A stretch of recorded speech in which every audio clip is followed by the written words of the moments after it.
አሰላሙ አለይኩም ወራህመቱላሂ ወበረካቱ የተወደዳችሁ እንዴት ቆያችሁን የታህሳስ 29 2018 ዓመተ ልደት ሚንበር ኸበር ጀመረ ፋይዛ መሐመድ የዕለቱ ሚንበር ኸበር የመራው ከናንተ ከተመልካቾች ጋር ቆያለሁ እስከ ፍጻሜው አብራችሁን እንድትዘልቁ በአክብሮት እየጋበዝኩ ለዕለቱ ከያዝናቸው ጉዳዮች መካከል አበይቱን አስቀድማለሁ የኢትዮጵያ መንግስት በሱዳን ሰላም ጉዳይ ከተባበሩት አረብ ኤሚሬቶች ጋር መምከሩን ገለጸ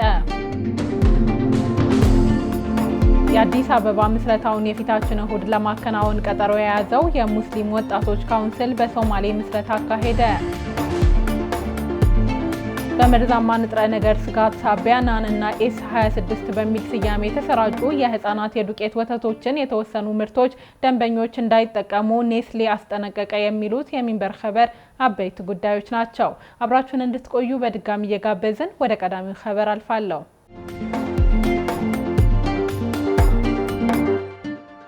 የኢትዮጵያ መንግስት በሱዳን ሰላም ጉዳይ ከተባበሩት አረብ ኤሚሬቶች ጋር መምከሩን ገለጸ።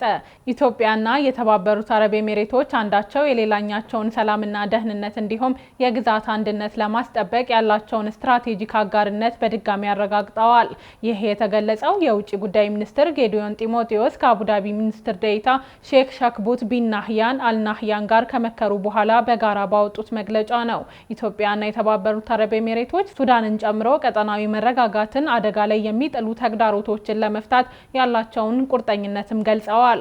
የጋራ መግለጫው የወጣው የተባበሩት አረብ ኤሚሬቶች የውጭ ጉዳይ ሚኒስትር ዴኤታ ሼክ ሻክቡት ቢን ናህያን አልናህያን በኢትዮጵያ ያደረጉትን የስራ ጉብኝት ተከትሎ ነው። ከውይይቱ በኋላ የወጣው መግለጫ ዶክተር ጌዲዮንና ሼክ ሻክቡት ከሁለትዮሽ ጉዳዮችን በተጨማሪ ቀጠናዊና ዓለም አቀፋዊ የሰላምና የጸጥታ ጉዳዮች ላይ የተመዘገቡ ቁልፍ ለውጦችን እንደገመገሙ ያስረዳል። ሁለቱም ወገኖች መረጋጋትን ለማምጣትና ዘላቂ ሰላምን ለማስፈን ያላቸውን ቁርጠኝነት መግለጻቸውን ባሰፈረው መግለጫ ላይ የሱዳን የእርስ በርስ ጦርነት ጉዳይ በአጽንኦት ተነስቷል። ጦርነቱ የሚቋጭበትን መንገድ በተመለከተም የእርስ በርስ ጦርነቱን የማቆም ቀዳሚ ኃላፊነት የሁለቱ የሱዳን ተፋላሚ ወገኖች መሆኑን ሁለቱም ወገኖች አስመራውበታል የሚል መግለጫው ላይ ሰፍሯል። በአስቸኳይ ወደ ዘላቂ ተኩስ አቁምነት የሚያድግ የሰብአዊ ተኩስ አቁም ስለማድረግ አስፈላጊነት ያነሳው መግለጫው በመላው ሱዳን አስቸኳይ ፈጣንና ያልተገደበ የሰብአዊ እርዳታ አቅርቦት እንዲኖር ጠይቋል። በሲቪል የሚመራ ገለልተኛ መንግስትን ለመመስረት መንገድ የሚጠርግ አካታችና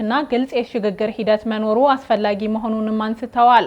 ሁለቱ ባለስልጣናት ከቀጠናዊ ጉዳዮች በተጨማሪ ሌሎች ዓለም አቀፍ ጉዳዮችን በማንሳት ውይይት አካሂደዋል። ከነዚህ ውስጥ ኢትዮጵያ ከአንድ ዓመት በኋላ የምታስተናግደው የኮፕ 32 ጉባኤ ይገኝበታል።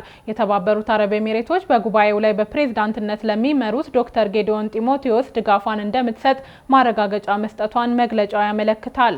የኢትዮጵያ መንግስት በተባበሩት መንግስታት የአየር ንብረት ለውጥ ማዕቀፍ ኮንቬንሽን መሰረት ኢትዮጵያ ለምታዘጋጀው የኮፕ 32 የውጭ ጉዳይ ሚኒስትር ዶክተር ጌዲዮን ጢሞቴዎስን ተወካይ ፕሬዝዳንት ማድረጉን ያስታወቀው ባለፈው ወር ነው። ዶክተር ጌዲዮን ከሀገር ውስጥ የስራ ኃላፊዎች ከተባበሩት መንግስታት አካላትና ዓለም አቀፍ አጋሮች ጋር በመተባበር የኮፕ 32 ዝግጅትን የሚመሩ ይሆናል።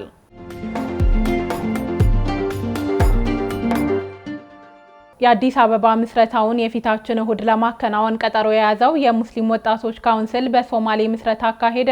በኢትዮጵያ እስልምና ጉዳዮች ጠቅላይ ምክር ቤት ስር የሚንቀሳቀሰው የኢትዮጵያ ሙስሊም ወጣቶች ካውንስል የሶማሌ ክልል ሙስሊም ወጣቶች ካውንስል የምስረታ ስነ ስርዓቱን በጅጅጋ ከተማ አካሂዷል። ስነ ስርዓቱ የተከናወነው ዛሬ ረቡዕ ታህሳስ 29 2018 መሆኑን የካውንስሉ መረጃ ያመለክታል። በመረጃው መሰረት በምስረታ ስነ ስርዓቱ ላይ የሶማሌ ክልል ርዕሰ መስተዳድር አቶ ሙስጠፋ መሐመድ የኢትዮጵያ እስልምና ጉዳዮች ጠቅላይ ምክር ቤት ፕሬዝዳንት ሼክ ሀጂ ኢብራሂም ቱፋና ሌሎችም ተሳታፊ ሆነዋል። ካውንስሉ ከሶማሊያ አስቀድሞ በተያዘው ወር የሲዳማ ክልል፣ የደቡብ ምዕራብ ኢትዮጵያ ክልልና የአፋር ክልል ሙስሊም ወጣቶች ካውንስል ምስረታ ስነ ስርዓትን አካሂዷል። በተመሳሳይ የፊታችን እሁድ ጥር 3 2018 የአዲስ አበባ ሙስሊም ወጣቶች ካውንስል ምስረታን በአድዋ መታሰቢያ አዳራሽ እንደሚያካሂድ ሚንበር ቲቪ ተረድቷል።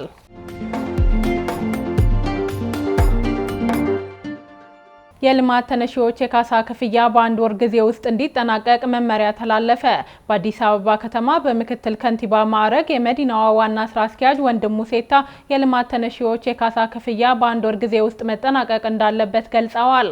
ወንድሙ ይህን ያሉት በልማት ተነሺዎች መስተንግዶና የግንባታ ክትትል አፈጻጸምን በተመለከተ በመሬት ልማትና አስተዳደር ቢሮ በተገኙበት ወቅት ነው።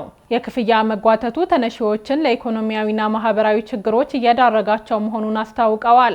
በተጨማሪም የልማት ተነሺዎች የምትክ ቦታና የካሳ ክፍያ መስተንግዶ መጓተት መንግስትን ለተጨማሪ ወጪ እየዳረገ ነው ተብሏል። ይህን ተከትሎም የልማት ተነሺዎች የካሳ ክፍያና ምትክ ቦታ በአንድ ወር ጊዜ ውስጥ ቅድሚያ ተሰጥቶ መጠናቀቅ እንዳለበት አስገንዝበዋል። የመሬት ዝግጅትና ማስተላለፍ ምክትል ቢሮ ኃላፊ አቶ መኮንን ተረፋ በበኩላቸው ከማዕከል እስከ ከተማ ያሉ አመራሮችና ባለሙያዎች የልማት ተነሺዎችን ጉዳይ ልዩ ትኩረት በመስጠት እልባት እንዲያገኝ አሳስበዋል። የመሬት ልማትና አስተዳደር ቢሮ በተያዘው በጀት ዓመት የመጀመሪያ 6 ወራት 7.4 ቢሊዮን ብር የካሳ ክፍያ መፈጸሙን ኃላፊው በሪፖርት አቅርበዋል። በተጨማሪም ለልማት የተላለፉ መሬቶች ታጥረው እንዳይቀመጡ እንዲሁም አልሚዎች የሊዝ ሕጉን አክብረው መንቀሳቀስ እንዳለባቸው ተጠቅሷል። ከጉዳዩ ጋር በተያያዘ የከተማ አስተዳደሩ በወቅቱ ግንባታ ያልጀመሩና ያላጠናቀቁ አልሚዎች ላይ ተገቢው ውሳኔ እንዲሰጥ ወንድሙ አጽንኦት ሰጥተዋል። ለዚህም የግንባታ ክትትል በማካሄድ በጊዜ የተገደበ የግንባታ መጀመሪያና ማጠናቀቂያ መረጃ እንዲያደራጁ ማሳሰባቸውን የቢሮው መረጃ ያመለክታል።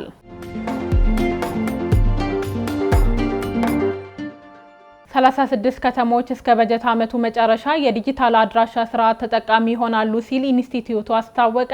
የስፔስ ሳይንስና ጂኦስፓሻል ኢንስቲትዩት የዲጂታል አድራሻ ስርዓትን እስከ ተያዘው በጀት ዓመት መጨረሻ 36 ከተሞች ላይ ተደራሽ ለማድረግ እየተሰራ መሆኑን አስታውቋል። የኢንስቲትዩቱ ምክትል ዋና ዳይሬክተር በላቸው ፀሐይ ለመገናኛ ብዙሃን እንደገለጹት የዲጂታል ኢትዮጵያ ግንባታን ለማፋጠን ቁልፍ ሚና የሚጫወተውን የዲጂታል አድራሻ ስርዓት የቤት ቁጥርን ከጂፒኤስ እና ከዲጂታል ካርታ ጋር በማገናኘት ትክክለኛ መገኛን በቀላሉ ለማወቅ ያስችላል። ስርዓቱ በ2016 በቢሾፍቱ ከተማ መጀመሩን በማስታወስ እስካሁን አዲስ አበባ፣ አዳማ፣ ጅማ፣ ሐረር፣ ባህር ዳርና ደብረ ብርሃንን ጨምሮ 7 ከተሞችን ወደ ስርዓቱ ማስገባት መቻሉን አብራርተዋል። ይህ የዲጂታል አድራሻ ስርዓት ለአምቡላንስና ለፖሊስ አገልግሎት ፈጣን ምላሽ ለመስጠት፣ የፖስታ አገልግሎትን ለማፋጠን፣ የንግድ እንቅስቃሴ ለማቀላጠፍና የትራፊክ መጨናነቅን ለመቀነስ አማራጭ መንገዶችን ለመጠቆም እንደሚያገለግል ገልጸዋል። አገልግሎቱ በድረገጽና በሞባይል መተግበሪያ የቀረበ ሲሆን መረጃው በየጊዜው እንደሚታደስ ተጠቁሟል። ኢንስቲትዩቱ 73 ከተሞችን ተጠቃሚ ለማድረግ የያዘውን እቅድ አሁን ባለው አፈጻጸም በቀጣዮቹ 3 ዓመታት ውስጥ ማጠናቀቅ እንደሚችል ምክትል ዋና ዳይሬክተሩ ገልጸዋል።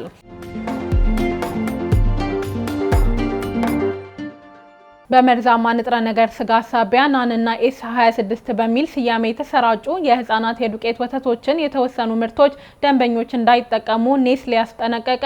የተዘጋጀውን ዝርዝር ከድር ከማል ያቀርበዋል። ዋና መስሪያ ቤቱን ስዊዘርላንድ ያደረገው ዓለም አቀፉ የምግብና መጠጥ ማቀነባበሪያ ኔስሌ በናን በአልፋሚኖ ኤስ26 ጎልድ እና ኤስ26 አልቲማ የምርት ስያሜዎች ለገበያ የቀረቡ የህፃናት ወተት ወይም ቤቢ ፎርሙላ የተወሰኑ ምርቶችን ደንበኞች እንዳይጠቀሙ ማስጠንቀቂያ ሰጥተዋል።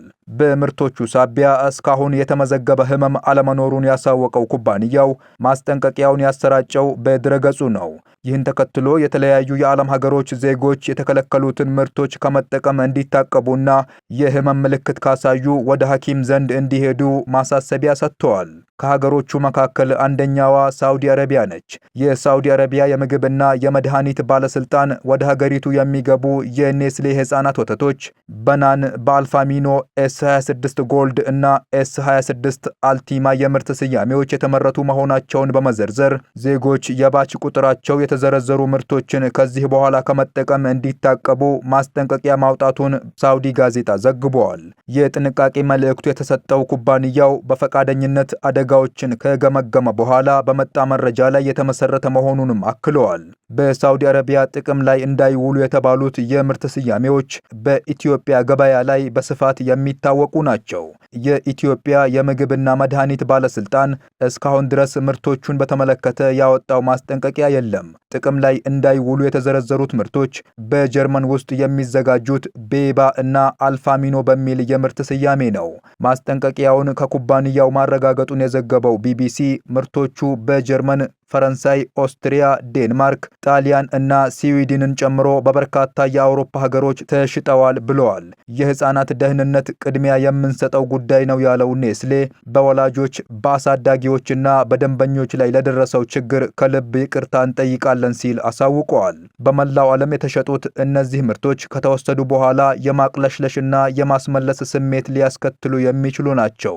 ለዚህ ሰበብ የሚሆነው ሴሬዩላይድ በባክቴሪያ የሚመነጭና በምግብ የሚተላለፉ በሽታዎችን የሚያስከትል ንጥረ ነገር ሲሆን የምግብ መመረዝ ምልክቶችን ሊያመጣ ይችላል። ይህ መመረዝ በህፃናት ላይ በፍጥነት ሊባባስ የሚችል ማስታወክ እና የሆድ እብጠትን ሊያካትት ይችላል። የእንግሊዝ የምግብ ደረጃዎች ኤጀንሲ እንዳስጠነቀቀው ሴሬዩላይድ የህፃናት ወተት ወይም ፎርሙላ በሚዘጋጅበት ጊዜ በማብሰል ወይም የፈላ ውሃ በመጠቀም ሊጠፋ አይችልም።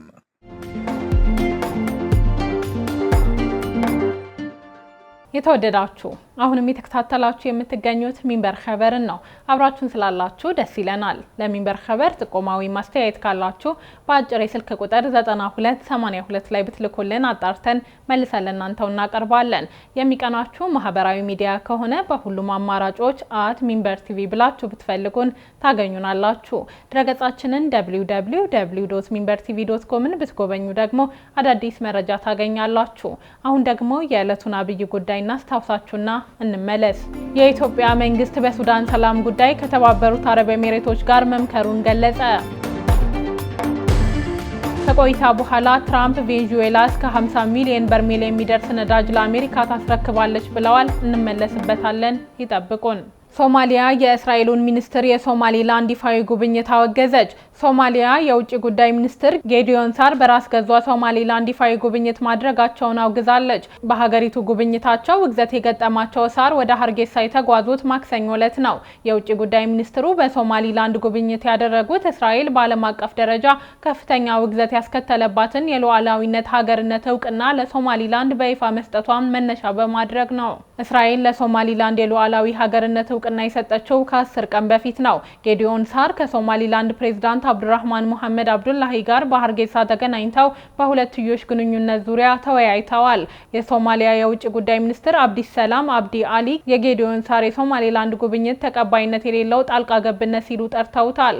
የውጭ ጉዳይ ሚኒስትር ጌዲዮን ሳር ከጉብኝቱ በኋላ በኤክስ ማህበራዊ ትስስር ገጻቸው ባሰፈሩ ጽሑፍ በእስራኤልና ሶማሊላንድ መካከል ጠንካራ ግንኙነት ለመፍጠር በእኛ በኩል ቁርጠኞች ነን፣ ይህንንም ወደ ላቀ ደረጃ እናደርሰዋለን ብለዋል። የእስራኤሉ ጠቅላይ ሚኒስትር ቢንያሚን ኔታንያሁ ለሶማሊላንድ መሪዎች ቴልአቪቭን እንዲጎበኙ በይፋ ግብዣ አቅርበዋል ሲል የውጭ ጉዳይ ሚኒስትሩ ጥቆማ ሰጥተዋል።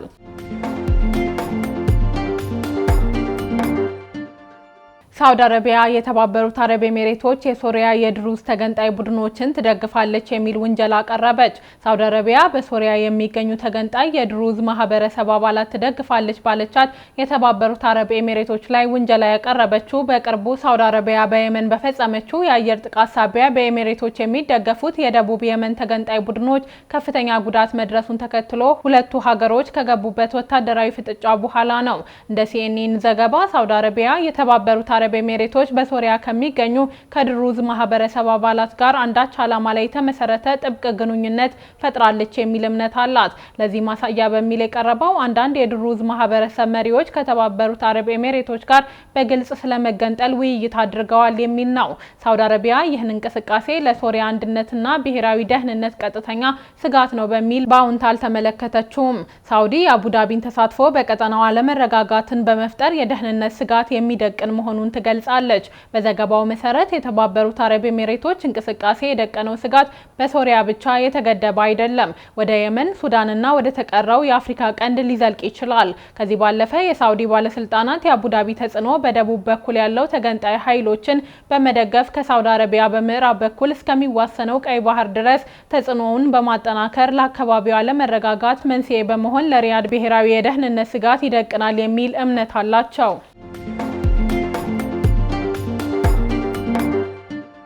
ትራምፕ ቬኔዙዌላ እስከ 50 ሚሊዮን በርሜል የሚደርስ ነዳጅ ለአሜሪካ ታስረክባለች አሉ። ፕሬዝዳንት ኒኮላስ ማዱሮን ከስልጣን ያስወገደ ወታደራዊ ዘመቻ እንዲካሄድ ትዕዛዝ የሰጡት የአሜሪካው ፕሬዝዳንት ዶናልድ ትራምፕ ቬኔዙዌላ እስከ 50 ሚሊዮን በርሜል የሚደርስ ነዳጅ ለአሜሪካ ታስረክባለች ብለዋል። ትራምፕ ይህን ያሉት በማህበራዊ ሚዲያ ገጻቸው ላይ ባሰፈሩት ጽሑፍ ነው። በዚሁ ጽሑፍ ነዳጁ በገበያ ዋጋ እንደሚሸጥና ከሽያጩ የሚገኘውንም ገንዘብ ራሳቸው እንደሚቆጣጠሩም ገልጸዋል። ከነዳጁ የሚገኘው ገቢ ለቬንዙዌላና ለአሜሪካ ህዝብ ጥቅም እንደሚውል ማክለዋል። የትራምፕ አስተያየት የመጣው አንድ ዓመት ከመንፈቅ በሚሆን ጊዜ ውስጥ የአሜሪካ የነዳጅ ኢንዱስትሪ ቬንዙዌላ ውስጥ ስራ እንደሚጀምር ከገለጹ በኋላ ነው። የአሜሪካ ኩባንያዎች በቬንዙዌላ በሚኖራቸው እንቅስቃሴ ለሀገሪቱ ከፍተኛ የኢንቨስትመንት ፍሰት ያገኛሉ ብለዋል። ቢቢሲ የቬንዙዌላን የነዳጅ ምርት ከዚህ ቀደም ወደ ነበረው ለመመለስ በ10 ቢሊዮን የሚቆጠር ዶላርና ምናልባትም 10 ዓመታትን ሊወስድ እንደሚችል ተንታኞችን ጠቅሶ ዘግቧል። ትራምፕ ይህንን ያስታወቁት የቬንዙዌላ ምክትል ፕሬዝዳንት የነበሩት ዴሊስ ሮድሪጌዝ የሀገሪቱ ጊዜያዊ ፕሬዝዳንት ሆነው ቃለ መሐላ ከፈጸሙ ከአንድ ቀን በኋላ ነው። በሌሊት በዋሽንግተን የጸጥታ ኃይሎች ከሀገራቸው ተይዘው የተወሰዱት ኒኮላ ማዱሮ በአንጻሩ በተመሰረተባቸው የእጽ ዝውውርና የጦር መሳሪያ ወንጀል ክስ የተነሳ ሰኞ ዕለት ፍርድ ቤት ቀርበዋል። ሰኞ ዕለት የአሜሪካው ፕሬዝዳንት ከኤንቢሲ ኒውስ ጋር በነበራቸው ቆይታ ነዳጅ አምራች የሆነችው ቬንዙዌላ መኖሯ ጥሩ ነው፣ ምክንያቱም የነዳጅ ዋጋ እንዲቀንስ ያደርጋል ብለዋል። የሲቢኤስ ዘገባ እንደሚያመለክተው ዋነኞቹ የአሜሪካ የነዳጅ ኩባንያዎች ተወካዮች በዚህ ሳምንት ከትራምፕ አስተዳደር ጋር የመገናኘት እቅድ ይዘዋል።